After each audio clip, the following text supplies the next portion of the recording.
मङ्गलं भगवान् वीरो मङ्गलं गौतमो गणी मङ्गलं कुन्दकुन्दायो जैनधर्मोऽस्तु मङ्गलम् सर्वमङ्गलमाङ्गल्यं सर्वकल्याणकारकं प्रधानं सर्वधर्माणां जैनं जयतु शासनम्। मैं नमो तीर्थनायक को नमो ओंकार वाणी को नमो कुंद प्रभु को जिन्होंने ओंकार धारण की।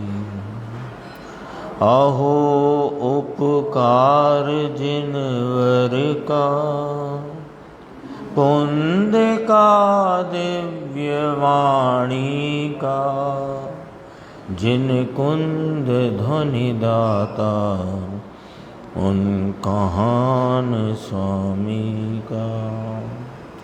चिदानंदिक रूपाए जिनाए परमात्मने परमात्म प्रकाशाय नित्यं सिद्धात्मने नमः। आचार्य योगेंद्र देव द्वारा रचित ये परमात्म प्रकाश नाम का ग्रंथ और इसके दूसरे महाधिकार की 90 नंबर की गाथा, जिस पर आज गुरुदेव श्री का अपन ने प्रवचन सुना है। गाथा 90 का अपन पाठ करते हैं। किण वियपौ वंचयवो सिरुलुंच विचारेण सयल विसंगण परिहरिय जिणवर लिंग धरेण। कोई जिन वेशी करता है सदा राख से लुंचन केश सकल परिग्रह नहीं तजे तो अपने को ही वही ठगे। आगे ऐसा कहते हैं, जिसने जिन दीक्षा धरकर केसों का लौच किया और सकल परिग्रह का त्याग न किया, उसने अपनी आत्मा को ही वंचित किया नाम ठग लिया है। वंचना शब्द है ना, वो ठगने का होता है। वंचित यानी ठग लिया है। तो जिसने जिन दीक्षा तो धारण की, जिन लिंग को तो धारण किया, वेश तो ले लिया और केशों का लौच किया, किंतु सकल परिग्रह में मिथ्यात्व परिग्रह पहला परिग्रह है। सो मिथ्यात्व परिग्रह का तो त्याग किया नहीं, मन से उस मोह का लुंचन तो किया नहीं, तो उसने अपनी आत्मा ही को ठगा है। देखो अन्वयार्थ, जिस किसी ने जिनवर का वेश धारण करके भस्म से सिर के केस लौच किए, उखाड़े, लेकिन सब परिग्रह नहीं छोड़े, मिथ्यात्व परिग्रह नहीं छोड़ा तो कोई परिग्रह नहीं छोड़े। पहले मिथ्यात्व परिग्रह छूटे तो अन्य बाह्य अभ्यंतर परिग्रह छूटेंगे। मिथ्यात्व न छूटा तो कुछ नहीं छूटेगा। अब इसने क्या किया कि घर, स्त्री, पुत्र आदि, वस्त्र, श्रृंगार आदि का त्याग किया, केस के लुंचन किए, लेकिन मिथ्यात्व को का लुंचन न किया। तो इसने क्या किया कि जग को ठगा कि खुद को ठगा। जग को ठगा या खुद को ठगा।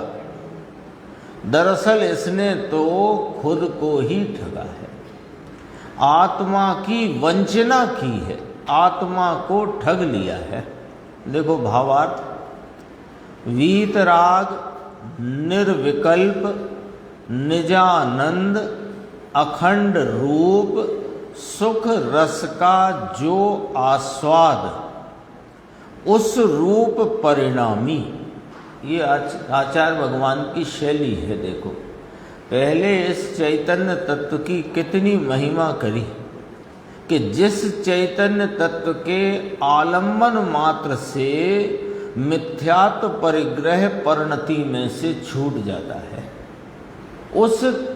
उस ज्ञायक तत्व की, उस चैतन्य महाप्रभु की पहले बात तो सुनो कि वो है कौन, जिसका आलम्बन मात्र लेते ही सारा मिथ्यात्व, अनादि मिथ्यात्व ऐसे टूट जाता है, बिखर जाता है। देखो, कौन है वो परमात्मा? ये जो आया ना शब्द, जो परमात्मा, तो जो परमात्मा वो कैसा है कि वीतराग निर्विकल्प निजानंद अखंड रूप सुख रस का जो आस्वाद, ऐसे स्वाद रूप, कैसे स्वाद रूप कि वीतराग निर्विकल्प निजानंद अखंड रूप सुख रस के आस्वाद, जिसका स्वाद ऐसा है, ऐसे स्वाद रूप परिणमने वाला जो परमात्मा, परमात्मा की व्याख्या है ये, सुख रस की व्याख्या नहीं, समझना जरा, सुख रस की व्याख्या नहीं है ये, उस परिणामी की व्याख्या है, उस परमात्मा की व्याख्या है कि जिसका आलम्बन लेने से ये स्वाद आता है। तो उस स्वाद पर से आत्मा की महिमा बताई। वीतराग निर्विकल्प निजानंद अखंड रूप सुख रस का जो आस्वाद, उस रूप परिणामी जो परमात्मा की भावना, वही हुआ परमात्मा की भावना, वही हुआ तीक्ष्ण शस्त्र।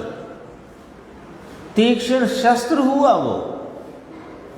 कौन हुआ तीक्ष्ण शस्त्र?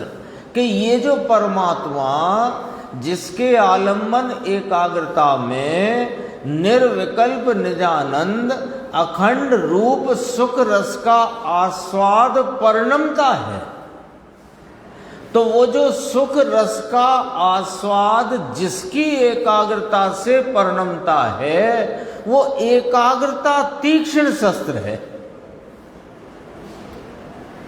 ये तो टीकाकार आचार्य भगवान ब्रह्मदेव सूरी कोई बहुत अद्भुत शैली में इस बात की व्याख्या करते थे। कोई अद्भुत शैली है। देखो, तीक्ष्ण शस्त्र, काय का शस्त्र कि मोह राग देश की मलिनता अशुद्धता का विनाश कर दे, ऐसा शस्त्र।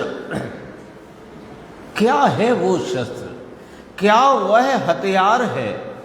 क्या वह उपकरण है कि जिसके द्वारा ये अनादि का मोह राग देश की मलिनता का मूल से विनाश हो जाता है? वो शस्त्र क्या है? कि वो शस्त्र है ये जो अपना परमात्म तत्व अनादि अनंत त्रिकाल ध्रुव ज्ञायक भगवान, इसकी एकाग्रता कैसा है ये भगवान आत्मा कि जिसके आलम्बन मात्र से निर्विकल्प वीतरागी निजानंद अखंड रूप सुख रस का स्वाद आता है। अखंड रूप क्यों लिया? क्योंकि जो हम सुखावास में पर द्रव्यों का आलम्बन लेकर के कोई प्रकार से सुख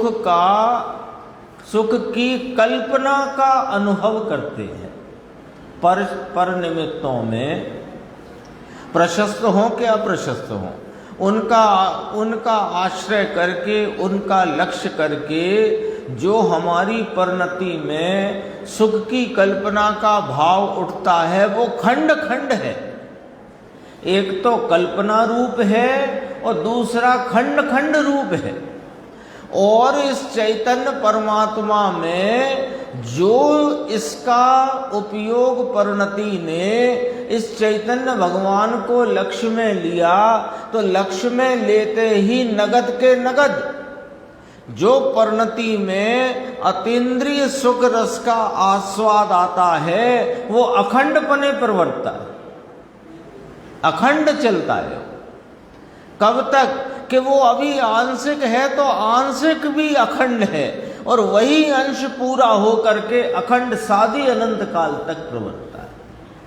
अभी स्वरूप का आलम्बन लेने से जो अतीन्द्रिय आनंद का स्वाद आया वो चला नहीं जाता। उपयोग भले बाहर चला जाए और पर लक्ष्य में दुख का, राग का, आकुलता का वेदन हो, लेकिन उस वेदन के साथ भी वो अतीन्द्रिय आनंद का भाव का जो अंश प्रगटा है वो अंश साथ में प्रवर्तमान है। और कब तक प्रवर्तमान है कि वृद्धिगत होता हुआ वही अंश पूर्णता को प्राप्त होकर साधी अनंत काल तक प्रवर्तेगा। ये अखंड शब्द का अर्थ इसमें दिया। तो तीक्ष्ण शस्त्र उससे बाहर के और अंतर के परिग्रहों की वांछा आदि लेकर माने प्रारंभ करके समस्त मनोरथ उनकी कल्लोल मालाएं, कल्लोल मालाएं, कल्लोल मनोरथ है ना, ये ऐसे जो स्वरूप का आलम्बन न लिया तो बहिर्मुख वृत्ति में, पर सन्मुखता की वृत्ति में एक विषय को विषय करता हुआ जो उपयोग है उस विषय में इष्टता अनिष्टता रूप सुख दुख की कल्पना करता है और तुरंत दूसरे को पलटता है, फिर तीसरा, चौथा, पांचवा, ऐसे विषय पलटता हुआ अनेक प्रकार के परिग्रहों की वांछा का मनोरथ चलता रहता है ना। भोजन करने भी बैठे, 4 कटोरी हो तो इसको तुरंत अब ये, अब वाला, अब ग्रास ये, अब ग्रास ये, अब ग्रास ये, अब नमक, अब नींबू, अनेक प्रकार के है ना, ये वांछाओं के मनोरथ उसकी कल्लोल मालाएं निरंतर उठती हुई, जैसे खदबदाता हुआ पानी उबलता है ना, ऐसे इसके विकल्पों के मनोरथ उबलते हैं। उन कल्लोल मालाओं के त्याग रूप मन का मुंडन वो तो न किया। मिथ्यात्व से लेकर के अनेक प्रकार के राग देश, असंख्यात प्रकार के राग देश, उन राग देश की विकल्प रूप कल्लोल की मालाओं के त्याग रूप मन का मुंडन तो किया नहीं, और जिन दीक्षा रूप शिरोमुंडन करके वेश रखा, केस लौच किए, राख लगा लगा कर केस लौच तो किए पर मिथ्यात्व का लुंचन न किया। खरी खरी गाथाएं आई हैं। बोलो मुन्नालाल जी भाई साहब 6वीं शताब्दी के आचार्य हुए हैं ये, जिन्होंने ये गाथाएं रची हैं परमात्म प्रकाश में, आचार्य योगेंद्र देव। 1500 वर्ष हो गए लगभग।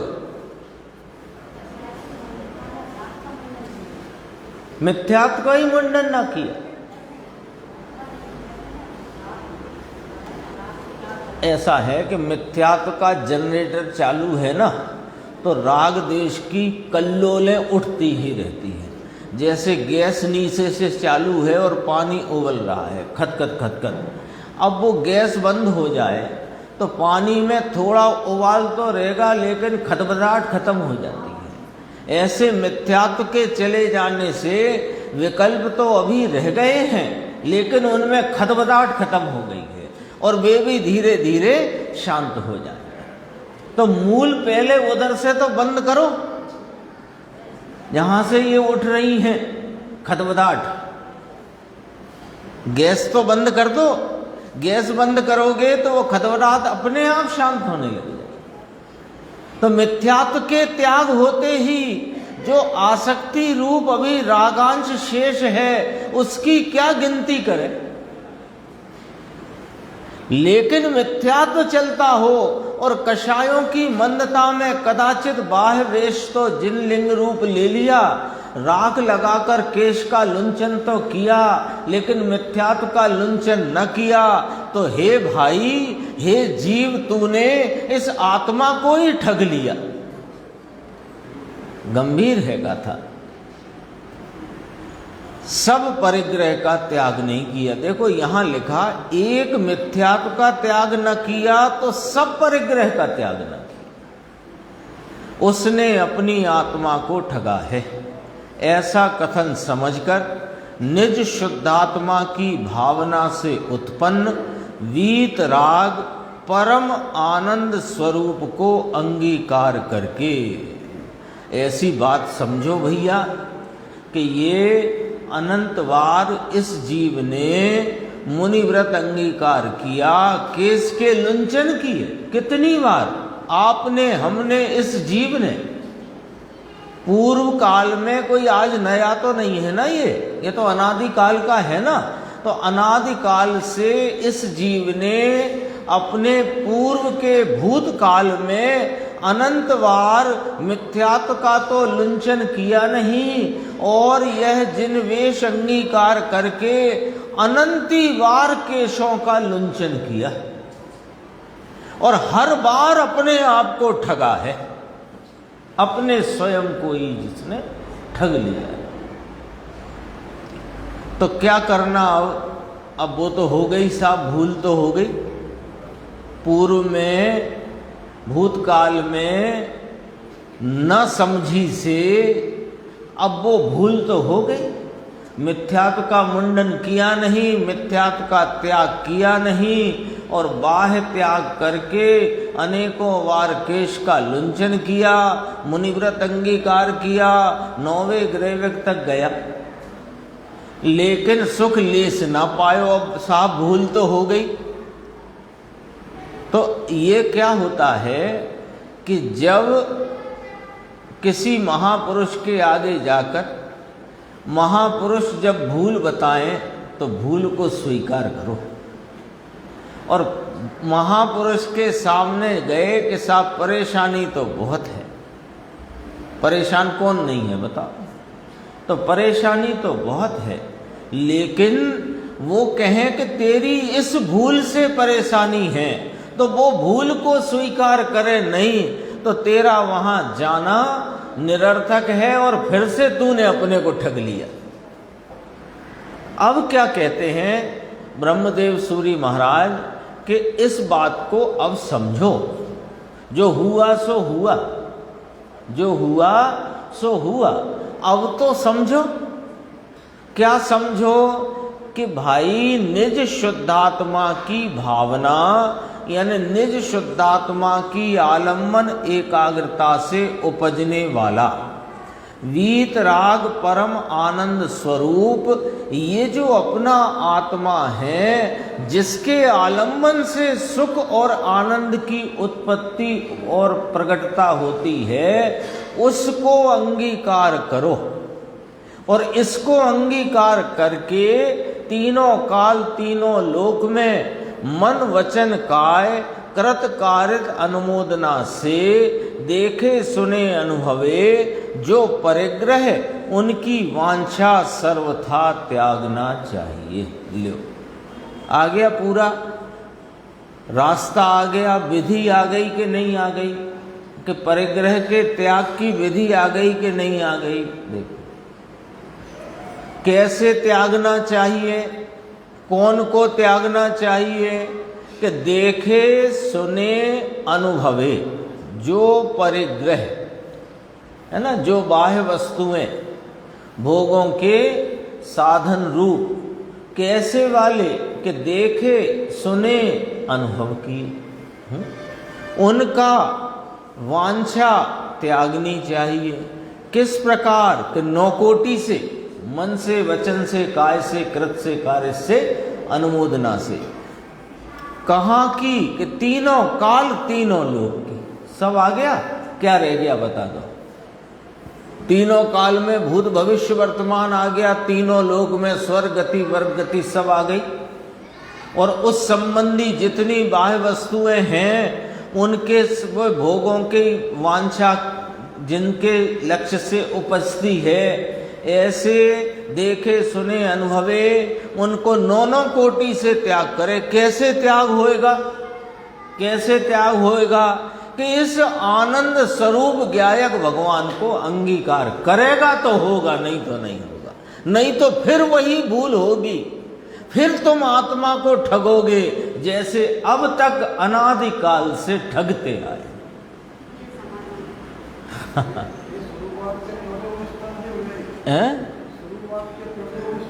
चौथे गुण स्थान से शुरुआत हो जाएगी।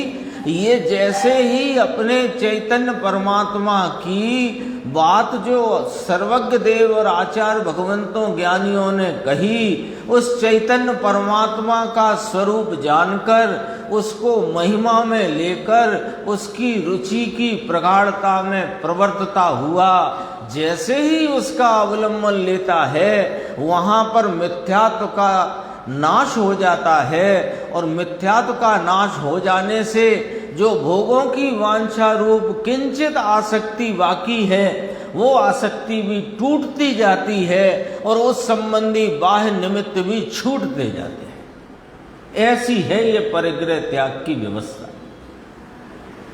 अभी उल्टा चल रहा है मामला।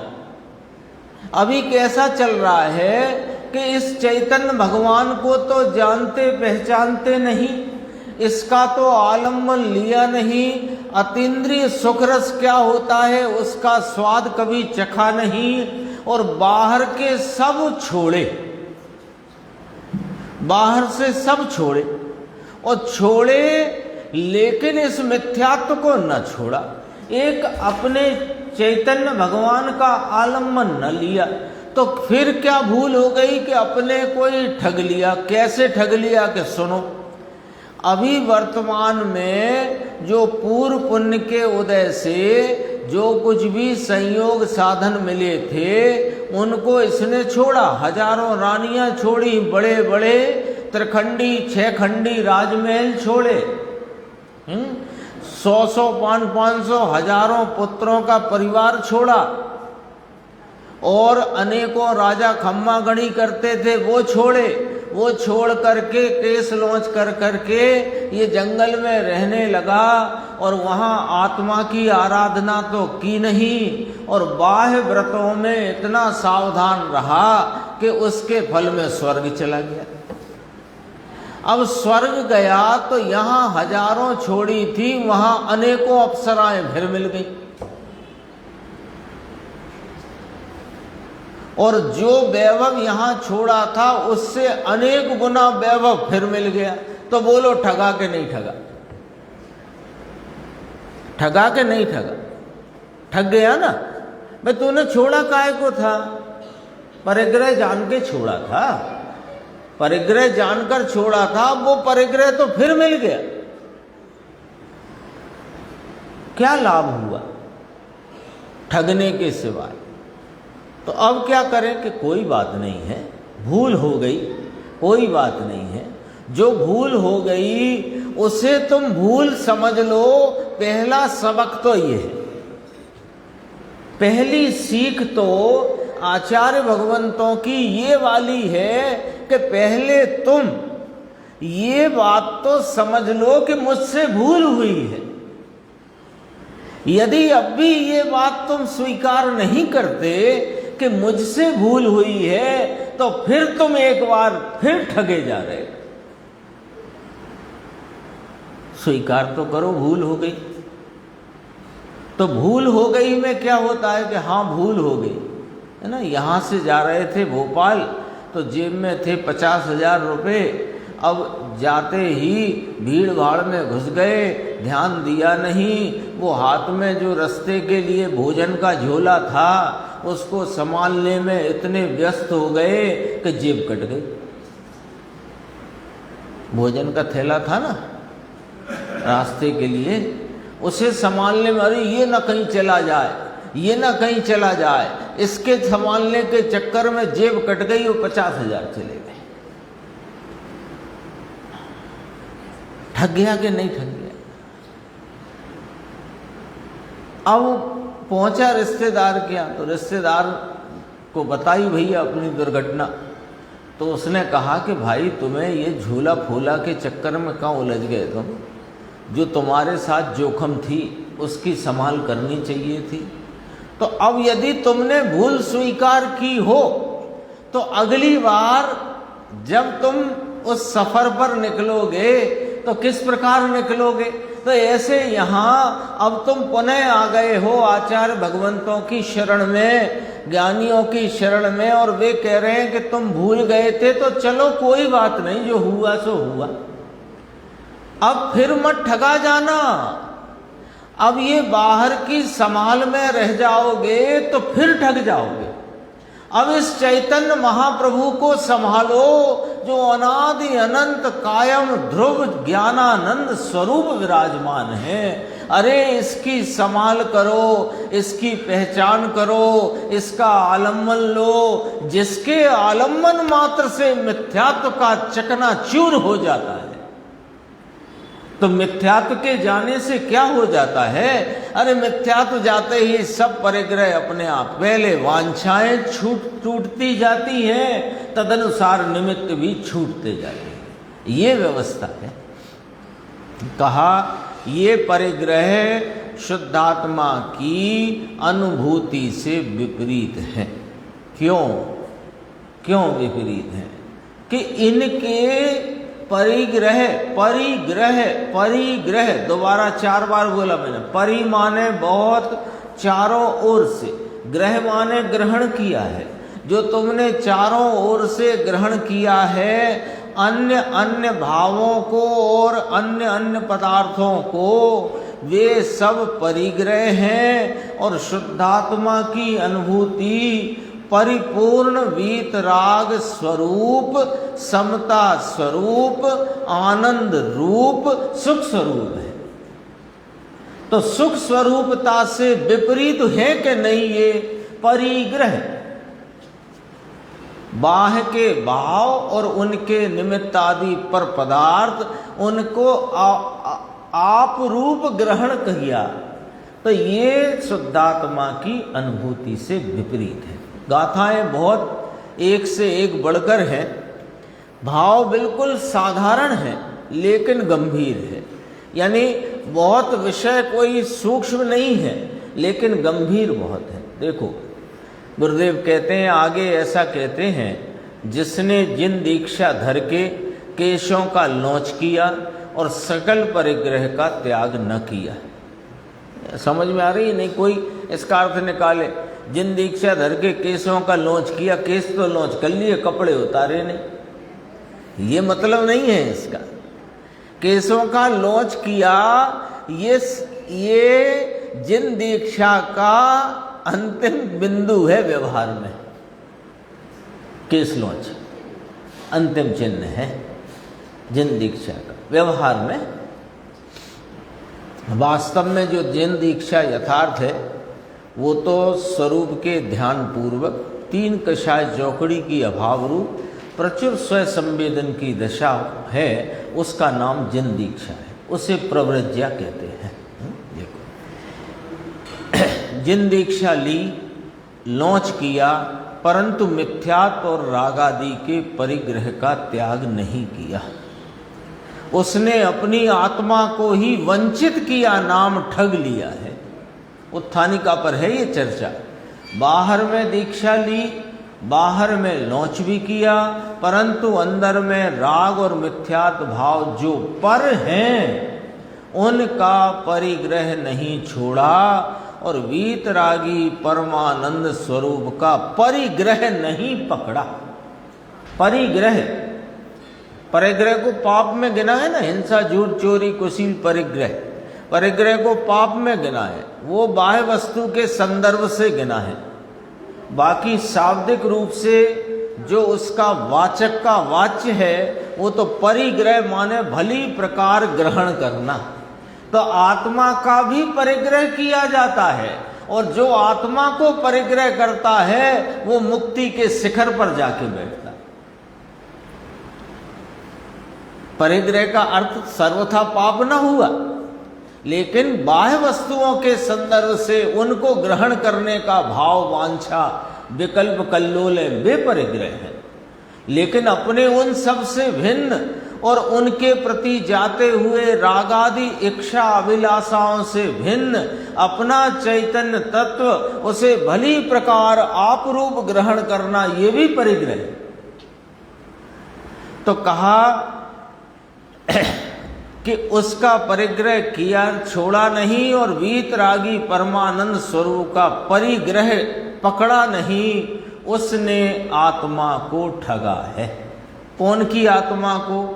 स्वयं की आत्मा को। देखो गाथा देखते, अन्वयार्थ पेज नंबर 129 है। जिस किसी ने, किसी प्राणी ने जिनवर लिंगण धरीण, जिनवर का वेश धारण किया। देखो ये जो यानी इस शब्द पर से भाव पकड़ो टीटू भाई साहब, बड़ा गंभीर भाव है। देखो, जिनवर लिंगेण धरेण, अरे जिनेन्द्र परमात्मा तीन लोक के नाथ, अनंत चतुष्टय के धनी, सादि अनंत काल आनंद आनंद और आनंद में रहने वाले ऐसे परम उत्कृष्ट जीवात्मा, अरिहंत परमात्मा, सिद्ध परमात्मा, वे जिनवर हैं। और उनका जो लिंग नाम रूप है अरिहंत की अपेक्षा, सिद्ध तो हो ही गए, वे तो अशरीरी हो गए, पर अरिहंत की जो जिनवर का रूप है अरिहंत अवस्था में, वैसा रूप तूने धारण कर लिया, जिनवर का वेश धारण किया, लेकिन मिथ्यात्व न छोड़ा, तो तूने अपने को ही ठगा। ये जिनलिंग कहलाता है ना। मुनिराज का बाह्य रूप जो है, यथा जात रूप धर मुनिराज, ये यथा जात रूप धर प्रवचन सार चरणानी और सूचक चोलिका में शब्द आया है। यथा जात रूप धर, है ना, समझे कि नहीं समझे आजाद भाई? यथा जात रूप, जैसा जन्म के समय रूप था वैसा ही धारण किया, यथा जात रूप। तो ये जो यथाजात रूप नग्न दिगंबर मुद्रा है, दरअसल ये मुनि ने धारण की है, ये जिनवर की मुद्रा है। इस मुद्रा को धारण करने की कोई जिम्मेदारी चाहिए। ये खेल नहीं है वो आखा तीज पे बच्चों का होता है। ये जिनवर प्रभु की मुद्रा है। इसमें लिखा, मैं तो नहीं बोलता हूं, लिखा कि नहीं लिखा, जिनवर लिंगेण धरेण, 6वीं शताब्दी में योगेंद्र देव ने लिखा है।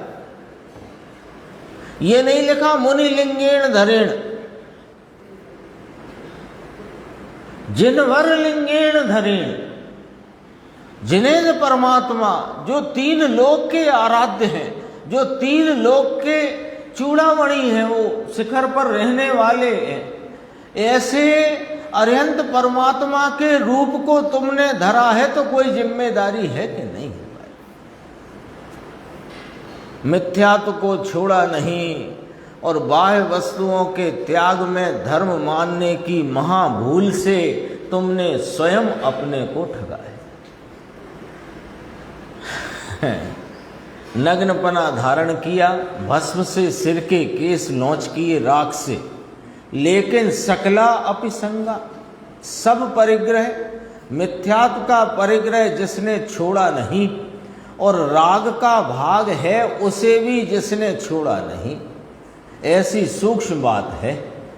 राग का भाग भी नहीं छोड़ा कि हाँ सुनो ना, मिथ्यात्व का परिग्रह नहीं छोड़ा, और जब मिथ्यात्व छूटे तो अनंतानुबंधी छूटे, अनंतानुबंधी छूटे तो अप्रत्यख्यानावरणी छूटे, और फिर प्रत्यख्यानावरणी छूटे, उतना रागांश छूटे, तब ये जिनलिंग खड़ा होता है। हंसी मजाक नहीं है ये, सच कहते हैं। आजकल बहुत आता है थोड़ा ध्यान रखना।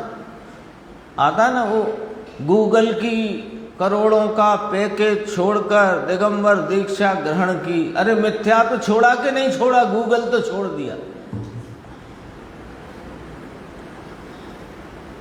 बहुत अखबारों में छपता है, लोगों को लगता है अरे करोड़ों का पैकेज छोड़ा, ओ हो।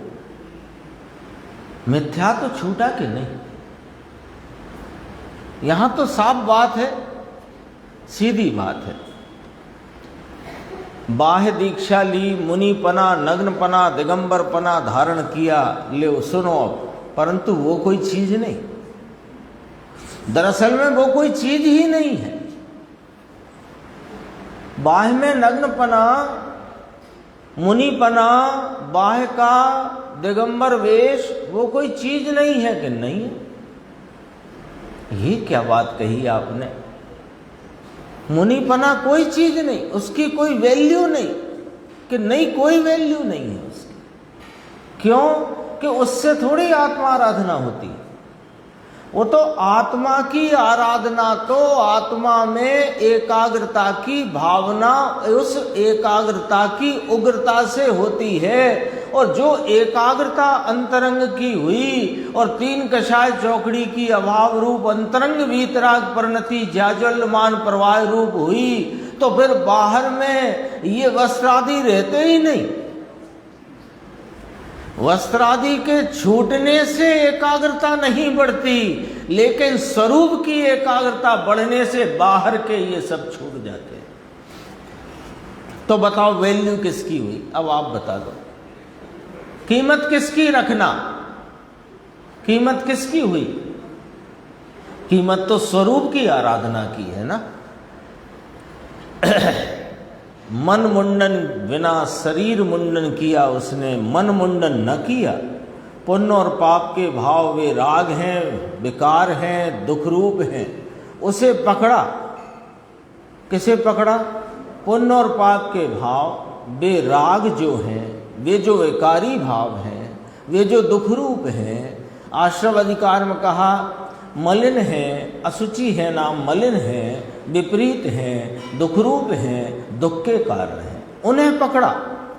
और क्या पकड़ा? कि इससे मुझे लाभ होगा। उसने मिथ्यात्व रूपी परिग्रह को पकड़ा है। लो मिथ्यात्व की सीधी व्याख्या है, सीधी व्याख्या है। मिथ्यात्व की क्या व्याख्या आ गई मुकेश जी? सीधी व्याख्या है ना। देह जीव को एक गिने बहरातम तत्व मुदाय, ये मोटी व्याख्या, ये मोटी। तो बारीक क्या? कि ये जो कुछ भी पुण्य पाप के भाव, रागादि विकारी भाव, जो कि दुख रूप हैं, विपरीत हैं, दुख के कारण रूप मलिन भाव हैं, इनसे मुझे लाभ होता है, इसका नाम मिथ्यात्व है। उसने मिथ्यात्व रूपी परिग्रह को पकड़ा है। उसका सिर लुंचन आदि, केस सिर लुंचन है ना, केस लौंच, उसका सिर लुंचन आदि सब आत्मा को ठगने के लिए है। कहते हैं ये तो अंतर की बात है ना, अंतिम अंतिम गाथाएं हैं इस अधिकार की। देखो नीचे, सकला अपि, सब परिग्रह नहीं छोड़े। अभ्यंतर में मिथ्यात्व, राग, कषाय, बाह्य में वस्त्र पात्र आदि वस्तु, दीक्षा धारण की, नग्नपना लिया, परंतु अंदर का परिग्रह मिथ्यात्व। फिर सुनो जरा दोबारा से, है ना, कई चीजें गांठ बांध लेनी चाहिए। गांठ बांधना तो समझते हैं ना। पहले गांव से लोग शहर आते थे तो कह दिया चलते चलते ये ले आना, तो अब वे शहर से 3-4-5 घंटे में लौट के आए तो क्या भूल गए, लाई नहीं पाए, भूल गए। तो फिर अगले दिन से जाते वक्त श्रीमती जी ने कहा गांठ बांध लो, उसे याद रखने के लिए। तो आज गांठ बांध लो। क्या गांठ बांध लो? कि मिथ्यात्व की परिभाषा क्या है, इसको गांठ बांध लो। सुनो, अंदर का परिग्रह मिथ्यात्व यानी पुण्य से धर्म,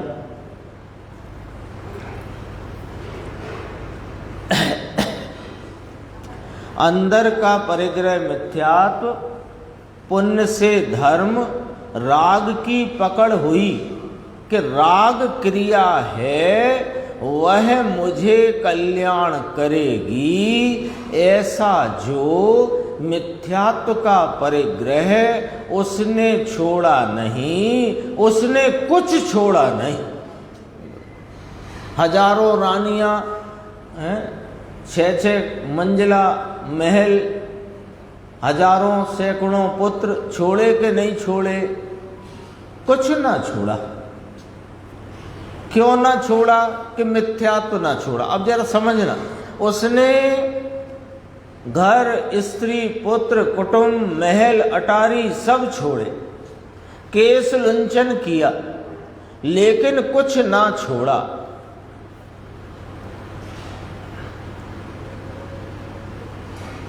क्यों नहीं छोड़ा कुछ भी? इतना छोड़ने पर भी कुछ भी क्यों नहीं छूटा? क्यों नहीं छूटा? क्योंकि उसने मिथ्यात्व नहीं छोड़ा। और मिथ्यात्व क्यों नहीं छूटा? क्योंकि जो पुण्य है, जो शुभ राग है, जो कषाय की मंदता का भाव है, जो 3 लोक के परमात्मा की भक्ति का भाव है, जो व्रतादि तपादि का भाव है, ये पुण्य भाव से मुझे धर्म होगा, इससे मुझे लाभ होगा, ये नहीं छोड़ा। बात इधर से लिखी है, मैंने उधर से पढ़ी है, फिर दोबारा देखो। अंदर का परिग्रह मिथ्यात्व नहीं छोड़ा, उसने कुछ नहीं छोड़ा। मिथ्यात्व क्या है आखिरकार? कोई मिथ्यात्व है क्या? भाई हमने सुना कि द्रव्य कर्म और 9 कर्म इसके एक क्षेत्र अवगाय में है। ये मिथ्यात्व कौन से अवगाय में है कि मिथ्यात्व इसकी पर्याय में है? तो वो मिथ्यात्व कैसा है? पर्याय में क्या चल रहा है कि जिससे मिथ्यात्व है? कि शुभ भावों में लाभ बुद्धि, इसका नाम मिथ्यात्व है। तो अब मतलब क्या निकल करके आया सामने? मतलब क्या निकल करके आया? कि शुभ भावों में जिसने लाभ बुद्धि नहीं छोड़ी, उसने बाह्य के अनेक प्रकार की वस्तुओं का भले करके त्याग किया हो, वस्त्रादि सबका, लेकिन उसने कुछ नहीं छोड़ा। कहां से पकड़ा ये बात? ये बात का अर्थ कहां से निकल रहा? सकला अपि, सकला अपि। देखो भैया, अपने को बहुत प्रमाद रहा पहले, ये प्रमाद ही है ना? जो राग आदि में लाभ मानने का प्रमाद ही है ना?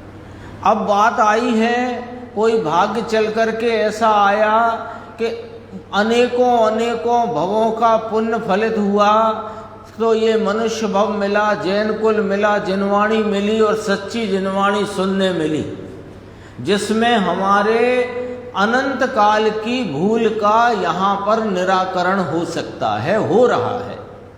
अब इस समय जो कोई प्रमाद में होगा पूरी सभा में, तो समझ लो क्या होने वाला है। ये प्रमाद का समय नहीं है। प्रमाद का समय है ना, रात को 11 बजे से 5-6 बजे तक जो जिसका समय हो वहां सो ना आराम से। यहां जब ये आचार्य भगवान, ये ज्ञानी धर्मात्मा हमें जगाने आए हैं, हमारी भूल बताने आए हैं, और इस समय भी यदि हम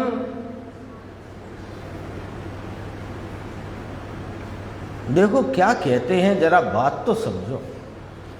भगवान आनंद का सागर परमात्मा, यह आत्मा अमृत का सागर, सुख सागर, उसे ये आत्मा है कौन? सुख का सागर है, सुख का सरोवर है। इसमें से एक बूंद भी निकलेगा तो सुख ही निकलेगा। ऐसा यह सुख का सागर सरोवर आत्मा, उसे सुख के सरोवर आत्मा को सुख की प्राप्ति के लिए राग भाव का आश्रय लेना, ये अपने आप को ठगना है। देखो, पुण्य के राग भाव में से मुझे आनंद होगा, ऐसा जिसका अभिप्राय है उस मिथ्या दृष्टि ने आत्मा को ठगा है। बोलो साहब, लगता है कि नहीं अपने को कि अपन ठगे गए हैं अब तक? यदि अपने को ये लग रहा है कि हम तो महा होशियार हैं तो फिर कोई चिंता की बात ही नहीं। आप जिस होशियारी से 4 गति में घूम रहे हो उसी होशियारी से घूमो। लेकिन कदाचित आपको ऐसा अंतरंग में प्रतीत होता हो कि हम ठगे गए हैं अब तक। हम अपने स्वयं ही सुख स्वरूप होने पर भी उस सुख की कणिका का हमने स्वाद न ले पाया अब तक, और वह सुख की कणिका का हमें स्वाद मिलना चाहिए। यदि ऐसा लगता हो तो आज बात समझ लो। अरे ये तो मुनियों की बात है, उनने ही करे केस लॉन्च, हमने थोड़ी करे। अरे बात ऊंची कह देते हैं भाई। ये जो छोटी छोटी बातें तुम्हारे साथ चल रही हैं और तुम जो राग में लाभ मान रहे हो, तो तुम और हम भी तो ठगी रहे हैं ना आत्मा। गृहस्थ आश्रम में आ गई बात, देखो गुरुदेव की। गृहस्थ आश्रम में भी व्रत 12 व्रतादि धारण करे और अंदर में राग से लाभ होता है ऐसा माने, उसने मिथ्यात्व का परिग्रह पकड़ा है। सबकी बात है, समझ में आया? देखो और आगे देखते हैं।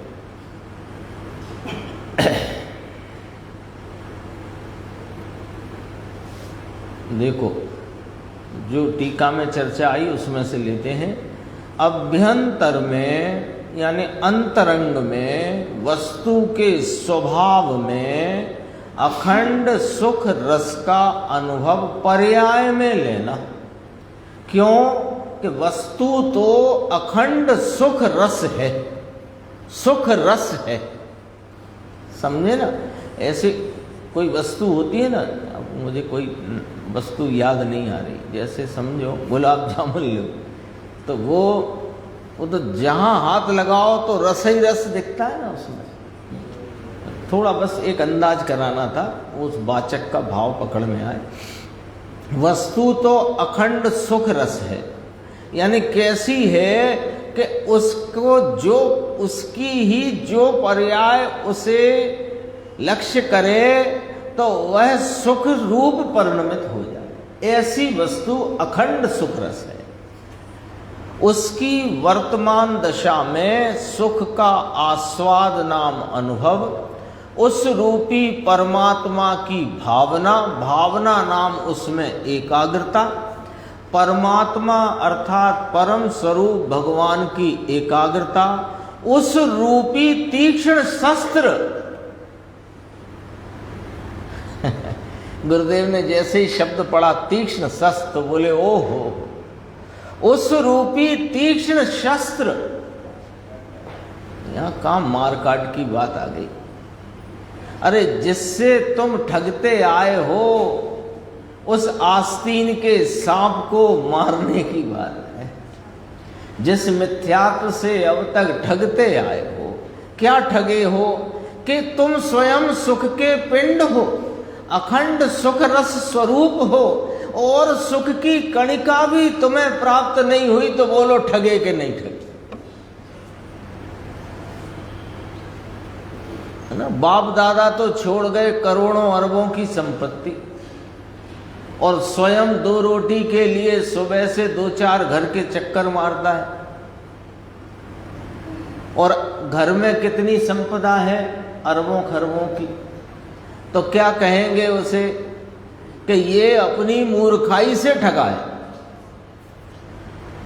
यहां स्वयं वस्तु अखंड सुख रस का महापिंड, और परिणति में सुख को प्राप्त करने के लिए ये इधर उधर झांकता फिरता है, इधर उधर झपट्टे मारता है, और सुख फिर भी मिलता नहीं।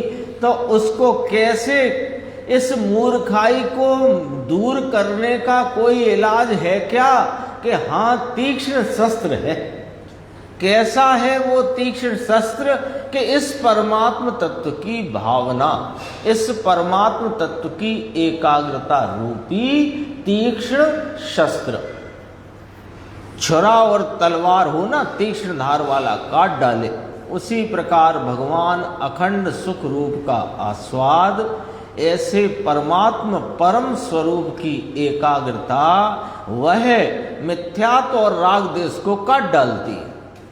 इसके अतिरिक्त वह घात करने की दूसरी चीज नहीं। इस मिथ्यात्व को मिटा देने के लिए और कोई चीज जगत में है ही नहीं, और कोई रीति, कोई विधि, कोई उपकरण, कोई अस्त्र, कोई शस्त्र, कोई उपाय इस जगत में नहीं है।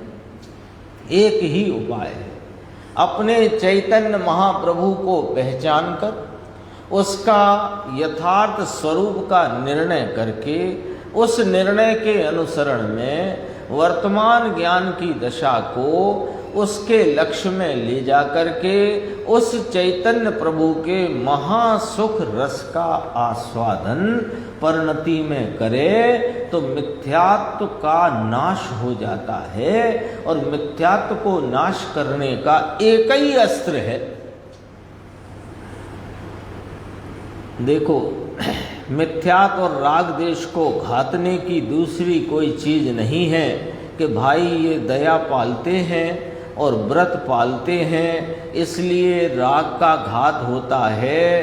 अरे उससे क्या घात होगा, वह तो स्वयं राग है। बोलो, बताओ कैसे होगा, है ना? खरबूजा है ना, खरबूजा, आप अब मंडी गए तो 2 खरबूजे ले आए। अब 2 खरबूजे ले आए, अब एक खरबूजा अपने को बनाकर उसका सेवन करना है। तो खरबूजे से खरबूजा कटेगा कि चाकू से खरबूजा कटेगा? बोलो। वो खरबूजा अब 2 ले आए थे, अब कौन चाकू ढूंढने जाए अंदर? खरबूजे से ही खरबूजा हो जाएगा।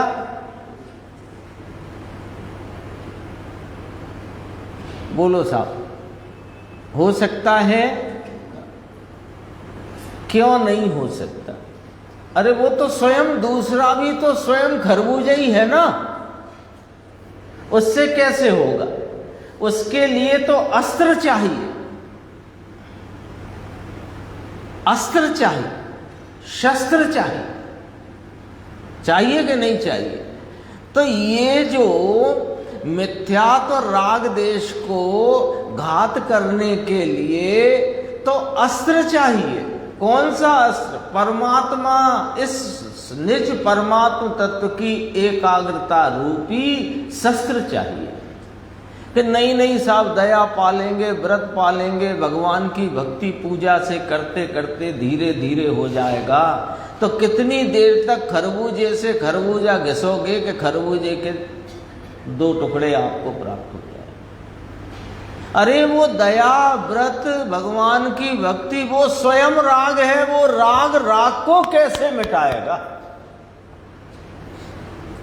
जो गुरुदेव कहते हैं ना, इसमें भी कहा, लहसुन खाते खाते कस्तूरी की ओडकार कैसे आए। देखो क्या शब्द लिए हैं ना। आगे देखो, ये जो मूल बात है इसकी, यहां तक पहुंच गए अपन, बस इसे पूरा करते हैं। यहीं तक आया है अपना, आगे चलेगी, कल इसकी चर्चा और गंभीर है। देखो, धर्म तो उसे कहते हैं। अभी अपन ने बात करी दया, व्रत, जिनेंद्र परमात्मा की भक्ति, ये धर्म है कि नहीं? कि वो कोई धर्म नहीं, वो तो स्वयं राग है। तो धर्म तो उसे कहते हैं कि परमात्मा त्रिलोकनाथ जिनवर देव सर्वज्ञ भगवंत ऐसा फरमाते हैं कि परम सुख रूप, अखंड सुख रूप जो आत्मा, आत्मा माने कि मैं जो परम सुख रूप, अखंड सुख रूप, उसकी एकाग्रता से आनंद का स्वाद आए, उसका नाम धर्म है। लो, जिस भाव में आकुलता हो, मलिनता हो, दुख हो, वह धर्म नहीं हो सकता। धर्म तो आनंद रूप होता है, निराकुल स्वरूप होता है, निर्मल होता है। क्योंकि वीतराग परिणति वह धर्म है। उस वीतराग परिणति द्वारा जिसने मिथ्यात्व और राग द्वेष रूपी परिग्रह छेद डाला है, उसे यहाँ धर्मी कहते हैं। उसे यहाँ उत्कृष्ट राग छेदा, उसे मुनि कहते हैं। कितनी बढ़िया व्याख्या है। अपन सब धर्म करना चाहते हैं ना, धर्म करने ही तो आए हैं, और काय को आए मंदिर। तो धर्म करना है तो धर्म क्या है ये भी समझना पड़ेगा। तो कहते हैं कि वीतराग परिणति वह धर्म है। और वीतराग परिणति द्वारा जिसने मिथ्यात्व राग देश रूपी परिग्रह छेद डाला है, उसके दो प्रकार, छेदने वाले के दो प्रकार, कि जिसने प्रारंभ में ही अपने निज शुद्धात्म स्वरूप का आलम्बन लेकर उसको ज्ञान लक्षण से इस ज्ञायक भगवान को लक्षित करके परिणति में अतीन्द्रिय आनंद का आस्वादन जिसने चखा और उसकी प्रतीति की, उसने मिथ्यात्व रूपी महाशत्रु को छेद दिया और अनंतानुबंधी संबंधी राग का भी छेदन कर डाला। और जिन्होंने उत्कृष्ट पने राग को छेद दिया है, उन्हें मुनि कहते हैं। प्रथम मिथ्यात्व और अनंतानुबंधी के राग द्वेष को आत्मा के आनंद से छेद डाला है, उसे समकिति गृहस्थ कहते हैं। और जिसने उत्कृष्ट अतीन्द्रिय आनंद के स्वाद के प्रचुर वेदन द्वारा, ये विधि कैसी कठिन है, कठिन नहीं है ये सरल है। कठिनाई तो वहाँ है जहाँ काय को क्लेश देता हुआ और कषाय की मंदता में जुड़कर उसको धर्म मानता है और उससे ही धर्म की बढ़वारी मानता है। दरअसल में कठिन तो वो है। इसे तो वो जो मोह महामद पियो अनादि, उसके कारण इसको जो गहलता और नशा चढ़ा है मिथ्यात्व का, इसलिए इसे कठिन काम तो सरल लगता है और सरल काम इसे कठिन लगता है। वो महाकठिन है। क्यों कठिन है? कि पहले इसे अपना मानो, फिर इसे क्लेश प्राप्त कराओ, और फिर उसे धर्म मानो, फिर धर्म की बढ़वारी कैसे कि इसका ज्यों ज्यों क्लेश बढ़ाए उतना धर्म बढ़ेगा। एक उपवास की जगह 3 करेंगे तो धर्म बढ़ेगा, और इस महीने 4 की जगह 14 करेंगे तो धर्म बढ़ेगा।